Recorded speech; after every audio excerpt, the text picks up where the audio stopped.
Olá, seja muito bem-vindo em nosso canal e hoje nós vamos contar para você um pouquinho como é que funciona a administração de obras residenciais.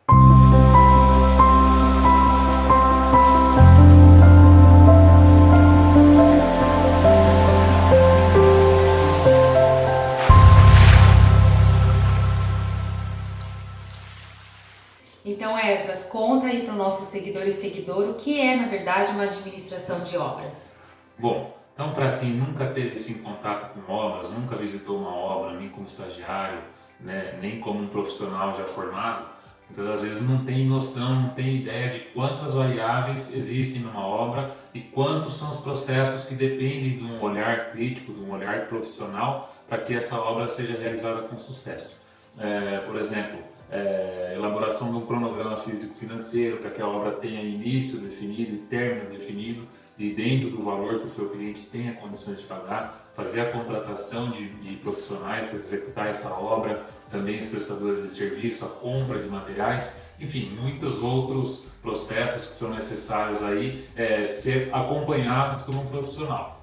Então, o profissional que está administrando a obra, ele deve agir como um intermediário entre o cliente e os fornecedores, prestadores de serviço, etc. Então, nós fazemos a cotação de preços, por exemplo, passamos as informações para o cliente e o cliente define qual vai ser a mão de obra que ele vai contratar, qual é o material, o fornecedor que ele vai escolher para fornecer o material e assim por diante. Então, essas são algumas das funções de um administrador de obras. Esdras, então basicamente a administração de uma obra é garantir que ela saia do papel dentro do previsto com relação a prazos, a custos e seja executada aí tecnicamente de forma correta, é isso? Isso, é isso mesmo. Então fala um pouquinho quais são as funções de um administrador mais detalhadamente. Bom, eu acho que a primeira função do administrador é justamente elaborar o cronograma físico-financeiro e garantir que ele seja seguido, ou seja, o cliente tem que ter a noção, né, passado por nós, de quando a obra vai começar, quando a obra vai terminar e quanto ele vai pagar, seja no valor total ou o valor mensal, né, que ele vai ter que desembolsar para poder realizar a obra. Então, eu creio que essa seja a primeira função do administrador de obras. Mas quando o proprietário não tem muita ideia e ele fala para você que ele quer executar a obra dele num prazo muito curto, você pode estar auxiliando ele falando que aquilo é meio fora da realidade, dar uma orientação para ele em relação ao cronograma, ao tempo que vai levar? Exatamente, a gente precisa de manter os pés no chão e ser realista com o cliente, tá? Então, há casos e casos. Tem casos que a pessoa está simplesmente com uma ansiedade, né, com uma urgência aí, que na verdade é somente uma ansiedade. Então, nesse caso, é bom que a gente mantenha aí a sequência de um tempo médio aí que uma equipe de mão de obra consiga trabalhar com tranquilidade. Agora, se há um caso excepcional que realmente a pessoa tem uma necessidade de construir em um tempo muito curto, aí seria necessário contratar uma equipe de mão de obra que trabalhe um número maior de pessoas, que consiga dar andamento nessa obra em um tempo um pouco mais curto, mas isso também normalmente acaba gerando um valor um pouco mais caro. Ou seja, tem vários fatores, né, que podem influenciar aí na montagem de um cronograma, né, de etapas, enfim. Ainda mais porque nós sabemos que temos que calcular aí nesse cronograma questões de atraso com entrega de materiais, problemas com chuva, né? Então não dá para ser muito justo. Justamente, tem muitas variáveis que não dependem de nós. Como você disse, a entrega de materiais às vezes atrasa, o fornecedor demora para entregar, o prestador de serviço também não executa conforme a gente planejou. Tem algumas questões também que a gente tem que considerar, por exemplo, o tempo de cura do concreto. Você vai concretar uma laje, você não pode tirar as escoras, não tem o que você fazer, infelizmente você tem que estar sujeito a isso, né? Então tem variáveis que estão ao nosso alcance e a gente consegue mudar, mas o que não está ao nosso alcance a gente tem que dançar conforme a música. Então, só para resumir, o cliente simplesmente não pode falar que ele quer começar, iniciar e concluir em tal data. Você tem que trazer essa realidade para ele, esses fatores, né? Sim, a data de início a gente pode definir, né, de acordo com a vontade dele, mas a data de término depende de diversos outros fatores. Além dessa função que você explicou, quais outras são do administrador de obra? Então, a próxima função, na minha opinião, é o que mais demanda tempo, que seria a coleta de preços, né, pedido dos materiais. Na administração de obras, toda a contratação de prestadores de serviço, o empreiteiro que vai executar a obra e a compra de materiais é feito diretamente pelo proprietário da obra, né, o seu cliente, diretamente com esses prestadores de serviço ou com as empresas que vão vender os produtos. Mas, como eu disse no início do vídeo, nós somos os intermediadores. Então, qual que é a nossa função? Fazer os orçamentos, apresentar para o nosso cliente essa relação dos orçamentos. Normalmente o pessoal faz pelo menos 3 orçamentos.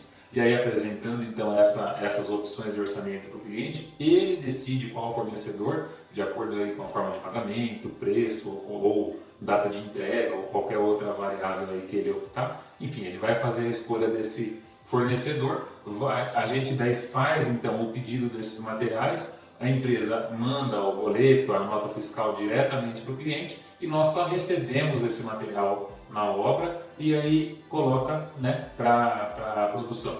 Então essa é a função, é a segunda função do administrador de obras, fazer toda essa coleta de preços, né, de todos os materiais, prestação de serviço, assim por diante, contratação de pessoal também, mas quem decide a palavra final é do nosso cliente.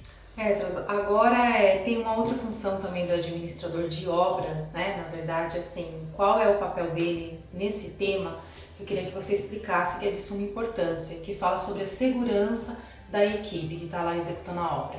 Essa função, que é do administrador de obras, é muito negligenciada por muitos dos nossos colegas, que seria garantir a segurança dos prestadores de serviço. Tá? Seja aí o pessoal que trabalha com empreiteiro, né, que está construindo a casa, ou o pintor, enfim, todo mundo que vai trabalhar na obra tem que trabalhar com segurança. Como que funciona essa questão? É de responsabilidade de quem está contratando o serviço a compra, né, o fornecimento dos equipamentos de proteção individual, que são chamados de EPIs, né, e os equipamentos de proteção coletiva, que são chamados EPCs. Então, essa é a responsabilidade do contratante, né? Quem está contratando o serviço, fornecer os equipamentos. Mas nós, como administradores, temos a obrigação de fiscalizar o uso correto desses equipamentos. Então, vou dar um exemplo. Vamos supor que precisa de fazer um trabalho em altura para rebocar lá as paredes externas da casa, então precisa de fazer a contratação da locação dos andaimes.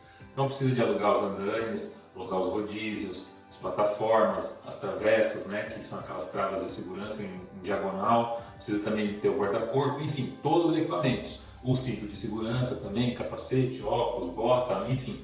Isso aí não é nossa responsabilidade, ao menos que seja um acordo que você fez com o contratante, né, com o nosso cliente, mas em condições normais, né, é função dele fornecer esses equipamentos. Mas você precisa garantir que ninguém vai subir no andaime numa altura superior a 2 metros sem estar com cinto, se o andaime não está montado corretamente, né, se está sem rodinha, enfim. Essa é uma das funções do administrador de obras que é muito negligenciada. E isso nós não devemos deixar acontecer, porque trata-se de vidas, de segurança, e ninguém quer deixar uma marca como essa na sua carreira. Então a função do administrador é orientar, pegar, vamos dizer, no pé do prestador de serviço que utiliza os equipamentos. Mas quando o administrador de obras fica ali por um período só de tempo, né, do dia, como é que funciona o restante do dia? Qual é a responsabilidade dele? Bom, então funciona o seguinte, em obras pequenas, né, pequenas obras residenciais, né, a gente não tem um técnico ou um engenheiro de segurança do trabalho no canteiro de obras. Então nós, seja engenheiro civil, arquiteto, nós precisamos de ter uma pequena noção, né, uma noção básica sobre essa segurança do trabalho no canteiro de obras, né? Agora, essa pergunta que você havia feito a respeito de nós não estarmos o dia todo no canteiro, realmente a gente não está. Então a gente precisa fazer um trabalho de conscientização com esses profissionais. Porque veja bem, numa obra grande, numa construção de um prédio, que tenha um técnico ou 2 técnicos, eles também não estão assim, não tem condição de eles estarem olhando todos os funcionários trabalhando o dia todo. Então vai estar um momento que ele vai estar no pavimento realizando alguma verificação, algum trabalho, e vai ter outras pessoas nos diversos outros pavimentos desse prédio realizando os seus trabalhos. Então todos têm que ter essa conscientização de fazer o seu trabalho, mas fazer com segurança. Tem muita gente que fala que segurança é perda de tempo, que você demora muito para pôr um cinto de segurança, né? E, enfim, pensamentos retrógrados, vamos dizer assim, né? As pessoas têm um pensamento que, ao invés dele levar em consideração que é a vida dele que está em risco, né, a sua saúde, ele acaba pensando só naquele momento de querer ganhar tempo, de fazer o serviço com mais agilidade. Então a gente está sempre fazendo esse trabalho de conscientização no canteiro. Então, o administrador de uma obra, ele não deve ser responsabilizado pela vida do prestador de serviço. Ele deve estar a par de como funciona o uso dos equipamentos, orientar, até chamar a atenção se ver se ele está executando algum serviço sem o devido cuidado. Mas a responsabilidade sobre a vida desse trabalhador não é do administrador, né? Então, o administrador, ele não fica o tempo todo na obra, muitas vezes. Então, ele não pode estar ali cuidando da vida de todos os prestadores de serviço.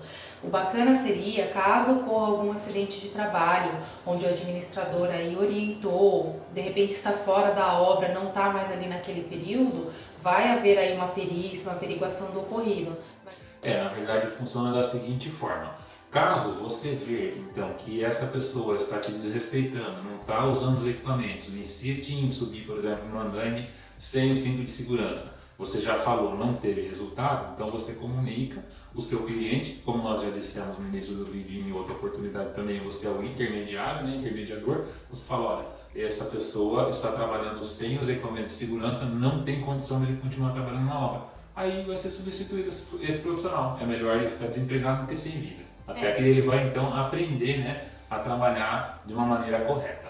Mas o bacana é sempre fazer uma ata, né, Esdras? É. O administrador fazer uma ata do horário que ele está iniciando, do que foi resolvido ali na obra, o que ele desenvolveu do trabalho dele e o horário de saída. Existe uma ferramenta bem interessante que chama-se Diário de Obra. Então você pode registrar ali tudo o que acontece na obra. O horário que você chegou, a hora que você saiu, a orientação que você passou para o profissional usar o equipamento de segurança, se ele decidiu usar, se ele decidiu não usar, se você comunicou o proprietário a respeito desse problema, enfim, maneiras que você pode se resguardar caso essa pessoa insista em não utilizar os equipamentos e acaba sofrendo um acidente no canteiro. Isso independente de você estar na obra ou não. Então é uma maneira de você ficar resguardado com relação a isso. Nós estamos falando aqui sobre os equipamentos de segurança quando o proprietário da obra está contratando a sua equipe, né? Mas quando o profissional que está administrando a obra já tem a sua equipe, como é que funciona essa questão? Se a equipe já é dele ou se de repente ele só contrata um mestre de obra, que o mestre de obras vai contratar a equipe que ele gosta, como é que funciona isso? Explica melhor. De acordo com a norma regulamentadora, a responsabilidade de fornecer esses EPIs é de quem está contratando. Então vamos dizer assim, você está contratando aí um empreiteiro, né? Um mestre de obras aí, e ele vai contratar o pedreiro, o ajudante, o azulejista, etc., para executar a obra. Então ele é o responsável por fornecer os equipamentos de segurança para esse pessoal que ele está contratando. Vamos falar de, por exemplo, vidraceiro. Você está contratando uma empresa de vidraçaria para fazer lá algum guarda-corpo, enfim, alguma coisa. Então, essa vidraçaria tem que fornecer os equipamentos de segurança para as pessoas que forem lá instalar os vidros na sua casa, né, na sua obra, estejam protegidos na hora de executar o serviço. Agora vamos supor assim, a empresa é sua, você é o empreiteiro, então você está contratando esse pessoal para executar a obra.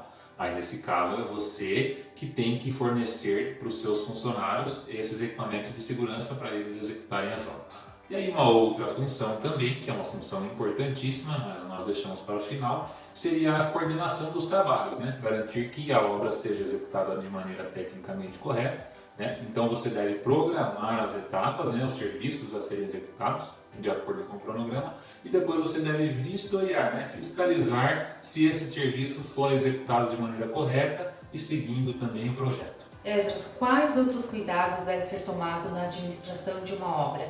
Bom, eu acho que a primeira preocupação que um administrador de obras deve ter é com as questões técnicas. Tá? Então, analisar o projeto, seguir o projeto à risca, acompanhar de perto os trabalhos que estão sendo executados para garantir que estejam sendo executados corretamente, né? Até porque o administrador de obras ele deve emitir a RT ou RRT de execução desse projeto. Então, você vai ser o responsável técnico desse projeto.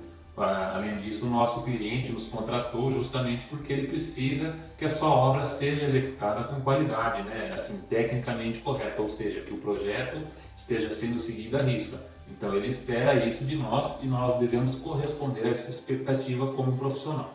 Com relação ao que você fala do profissional administrador, fazer com que a obra seja executada tecnicamente correta, para isso ele precisa ter todos os projetos em mão. Como é que funciona se ele está administrando uma obra que não é dele? Ele tem que averiguar antes todos os projetos, ver todas as informações, se estão ali ou não. Como é que funciona? Justamente, isso é uma situação um pouco complicada. Eu, como profissional, não gosto muito de administrar obras que eu não sou o autor do projeto, mas tem gente que não elabora projetos, né, que só executa obras.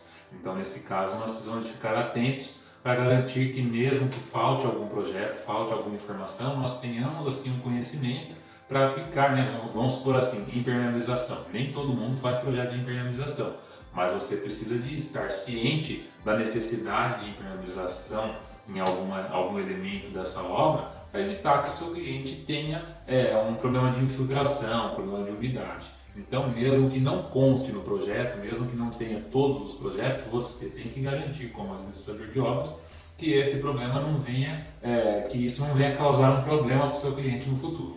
E caso seja algum elemento que deveria constar no projeto que o profissional que desenvolveu não fez, que não seja o caso de uma impermeabilização, mas um desenho técnico, um detalhamento, seria necessário que avisasse o proprietário para solicitar junto ao profissional que desenvolveu esses detalhes que ficaram faltando. Exatamente, como já dissemos em outras partes do vídeo, nós somos intermediadores contratados por esse cliente, então nós temos que jogar no time dele, vamos dizer assim. Então, se tem algo faltando que vai fazer uma grande diferença, é nossa obrigação comunicar ao nosso cliente e falar, olha, é importante que você entre em contato com o autor do projeto para que ele possa resolver essa situação.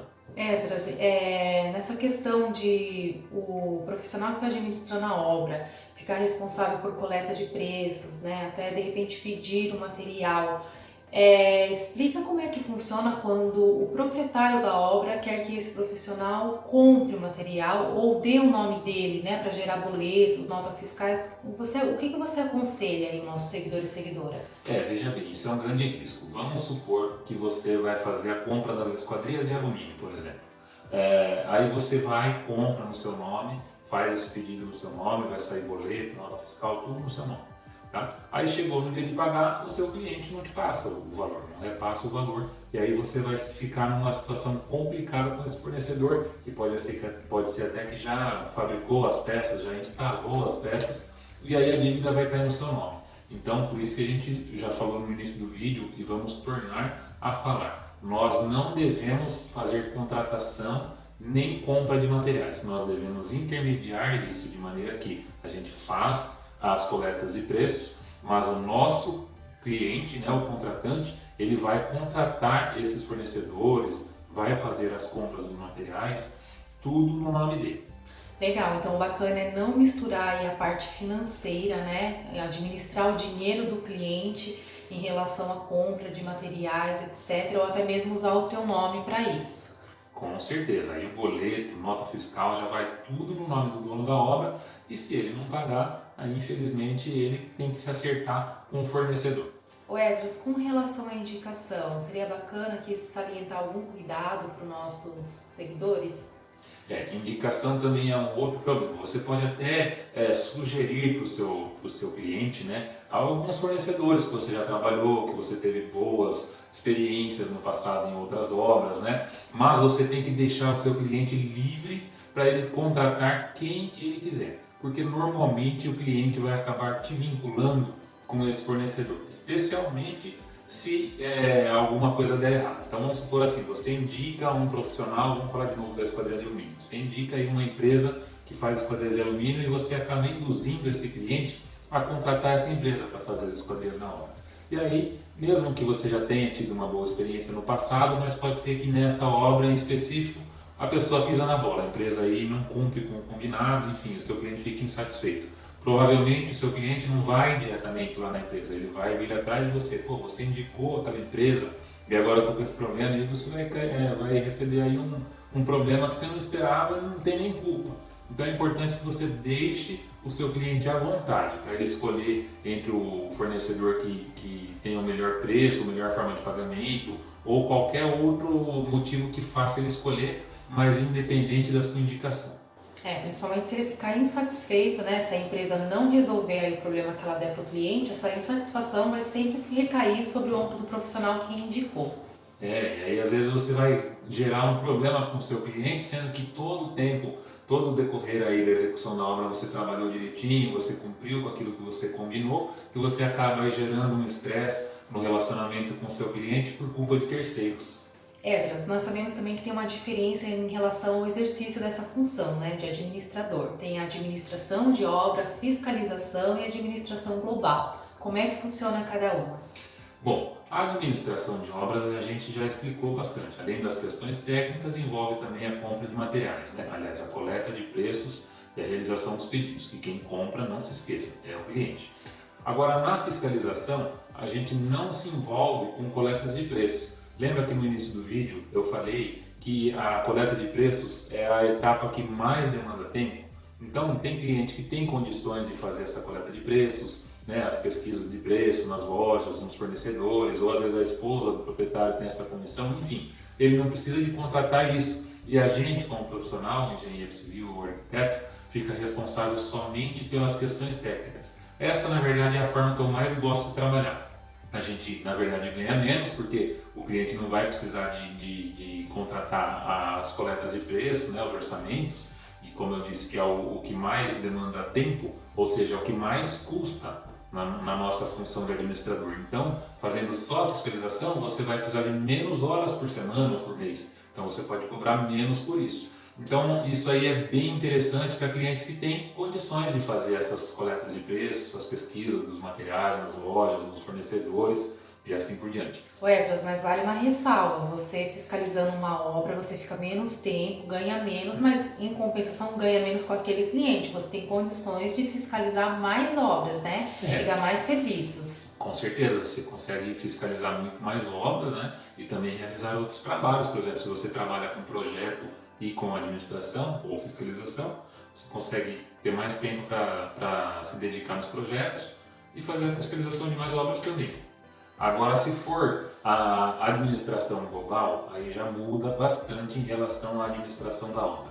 Por quê? Porque daí você já vai ser o responsável pela compra dos materiais também. Então você vai fechar com o seu cliente um preço fechado, já incluído mão de obra, material e todos os prestadores de serviço.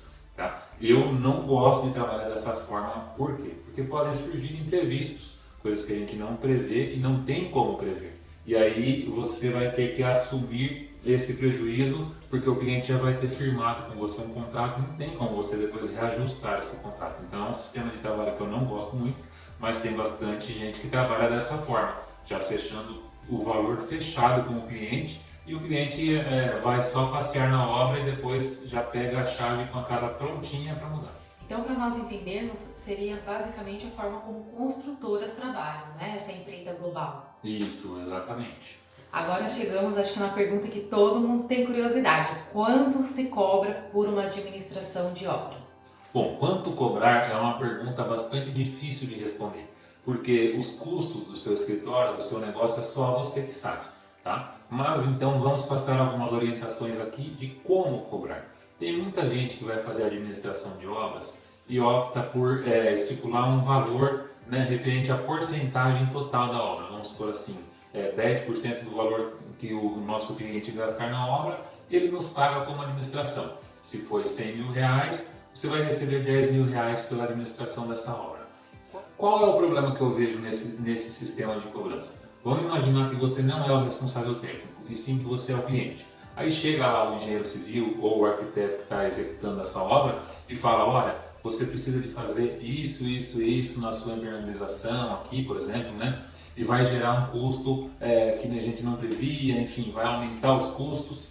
Então pode surgir a seguinte dúvida na cabeça do cliente: será que realmente tudo isso é necessário para que a obra fique com uma qualidade superior? Ou ele está querendo gastar mais para que quanto mais cara a obra fique, mais ele ganha? Então não estou dizendo que isso realmente acontece, mas pode acontecer, ou seja, pode surgir essa dúvida na cabeça do cliente. Agora vamos pensar a situação contrária. Você, como administrador da obra, você trabalha bastante, você busca os melhores fornecedores, a melhor forma de pagamento, consegue negociar bons descontos, enfim. Quanto mais você trabalha para conseguir baratear o custo da obra, menos você ganha, porque a obra vai custar menos e aí, consequentemente, a porcentagem vai significar um valor menor. Então, dessa forma, deixa de ser viável para nós como profissionais e fica mais vantajoso, logicamente, para o nosso cliente. Então, nós preferimos trabalhar da seguinte forma: a gente já calcula os custos de toda essa execução da obra, o lucro que nós desejamos, né? E dividimos esse valor pela quantidade de meses de acordo com o cronograma. Desse jeito você pode estipular o que for necessário para garantir que a obra fique com uma qualidade superior e você também pode pesquisar preços, brigar por descontos à vontade, que você também não vai se sentir prejudicado. Esdras, então para finalizar o vídeo, nós vamos lembrar novamente nossos seguidores e seguidora de que nestas questões de administração é legal desenvolver um contrato onde fala se ele vai administrar, se ele vai fiscalizar, se vai ser essa empreita global, deixar tudo muito bem descrito, aquilo que for acordado verbalmente entre ele e o proprietário da obra, né? Com certeza. A gente já falou em diversos vídeos sobre a importância de ter um contrato, você formalizar toda a negociação com o seu cliente com transparência, para evitar assim mal entendidos e garantir que a obra seja aí um sucesso de início ao fim. E também de forma que o proprietário não exija que você tenha funções, que você não foi contratado e não está sendo pago para aquilo. Então nós esperamos você na próxima quinta-feira com conteúdo novo. Se você gostou do vídeo, deixa aqui o seu curtir, se você tem alguma dúvida coloque nos comentários, de repente até vira tema aí de um próximo vídeo. E também se você não se inscreveu, não perca tempo, se inscreva.